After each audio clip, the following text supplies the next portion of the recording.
বন্ধুরা, রান্নাঘরে থাকা কয়েকটি উপকরণ দিয়ে আমরা সুন্দরভাবে আমাদের চুলের যত্ন করতে পারি। Welcome back to my channel. বন্ধুরা, আজকে আমি আপনাদের সাথে নতুন আরেকটি হেয়ার রেমেডি শেয়ার করছি। আজকের হেয়ার রেমেডি তৈরি করার জন্য আমি এখানে 1 চামচ মেথি নিয়েছি। মেথিতে রয়েছে লেসিথিন নামক এক প্রকার উপাদান, যেটা আমাদের চুল পড়া বন্ধ করতে পারে, চুলের গোড়া মজবুত করে। এছাড়া এতে রয়েছে প্রোটিন ও নিকোটিন অ্যাসিড, যেটা চুলের গোড়া শক্ত করে, চুল পড়া যেমন বন্ধ করে, স্কাল্পের নতুন চুল গজাতে সাহায্য করে, চুল দ্রুত লম্বা ঘন করতেও সাহায্য করে। এছাড়া এতে রয়েছে অ্যান্টিফাঙ্গাল ও অ্যান্টিব্যাকটেরিয়াল উপাদান, যা আমাদের চুলের খুশকি দূর করতে সাহায্য করে। এবার দেখুন, এখানে আমি দিয়ে দিয়েছি 1 চামচ ফ্লেক্সিড। এটা হচ্ছে তিসির বীজ। এই ফ্লেক্সিড আমাদের চুলের যত্নে অত্যন্ত গুরুত্বপূর্ণ ভূমিকা পালন করে। এই ফ্লেক্সিডে এমন সব উপাদান রয়েছে যা আমাদের চুল পড়া বন্ধ করে, চুলের গোড়া মজবুত করে, চুলকে দ্রুত লম্বা এবং ঘন করতে সাহায্য করে। তার সাথে সাথে আমাদের চুলগুলোকে অনেক বেশি সিল্কি এবং শাইনি করতে সাহায্য করে এই ফ্লেক্সিড। এবার দেখুন, এখানে আমি দিয়ে দিয়েছি জল, আর এই জলটা দিয়েই আমি ভিজিয়ে রাখবো সারা রাতের জন্য। তো বন্ধুরা, এখানে যে দুটো উপাদান দিয়েছি, এই দুটো উপাদান আমাদের চুলের যত্নে অত্যন্ত গুরুত্বপূর্ণ ভূমিকা পালন করে থাকে। অনেক সময় দেখা যায় আমাদের স্কাল্পে প্রচুর খুশকি হয়, আর খুশকির কারণে স্কাল্প চুলকায়। আর তখন আমরা যখন চুলকাতে যাই তখন চুল পড়ে যায়, আঁচড়াতে গেলে চুলের জট পড়ে যায়, চুলের আগা ফেটে যায়। এগুলো দূর করতে ভীষণভাবে সাহায্য করে। মেথি আর ফ্লেক্সিডের মধ্যে আমি অ্যালোভেরা জেল দিয়ে দিয়েছি, সেটা স্কিপ হয়ে গেছে। তো কোনো ব্যাপার না, এখানে আমি এটাও সারা জলের মধ্যে ভিজিয়ে রেখেছি।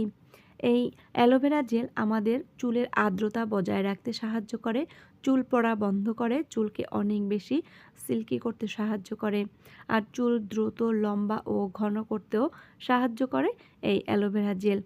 এবার বন্ধুরা, আমি এই 3টি উপাদান ভালোভাবে ব্লেন্ডার দিয়ে ব্লেন্ড করে নেব। আর এটা আমরা আমাদের চুলে ইউজ করব কিভাবে, সেটা আমি আপনাদের সাথে শেয়ার করব। তো দেখুন, ব্লেন্ড করা হয়ে গেছে। এবার আমি এটাকে ভালোভাবে সেঁকে নিচ্ছি। তো দেখুন, এখানে যে কয়েকটি উপাদান দেওয়া হয়েছে, প্রত্যেকটি উপাদান কিন্তু ভীষণভাবে আমাদের চুলের যত্নে কাজ করে থাকে। তো আপনারা সপ্তাহে সপ্তাহে 2 দিন অথবা 1 দিন এরকম একটি রেমেডি তৈরি করে যদি চুলে অ্যাপ্লাই করতে পারেন, তাহলে আপনারা ভালো ফল পাবেন। যাদের খুশকির কারণে চুল ঝরে যায় অথবা নানান কারণে চুল ঝরে যেতে পারে, এই সব কিছু দূর করে অনেক বেশি সুন্দর ঝলমলে হবে আপনাদের চুল। তো দেখুন, এবার আমি যে জলটা ছেঁকে নিয়েছি তার মধ্যে দিয়ে দিচ্ছি শ্যাম্পু। আপনারা যে শ্যাম্পুটা ইউজ করেন সেই শ্যাম্পুটাই এখানে নিয়ে নেবেন। বন্ধুরা, শ্যাম্পুটাকে আমি ভালোভাবে মিশিয়ে নেব, আর এটা আজকে আমি আমার মেয়ের চুলে অ্যাপ্লাই করব। এটা আমরা আগেও ব্যবহার করেছি, আমরা ভালো ফল পেয়েছি, আর তাই আজকে আমি আপনাদের সাথে এটা শেয়ার করছি।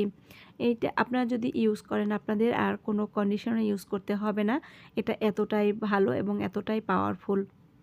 যাদের চুল ঝরে যায়, চুল অনেক বেশি রুক্ষ সূক্ষ্ম হয়ে গেছে, আঁচড়াতে গেলে জট বেঁধে যায়, তারা এরকম একটি রেমেডি তৈরি করে ইউজ করে দেখবেন, আপনাদের চুলের জট নিমেষে ছেড়ে যাবে।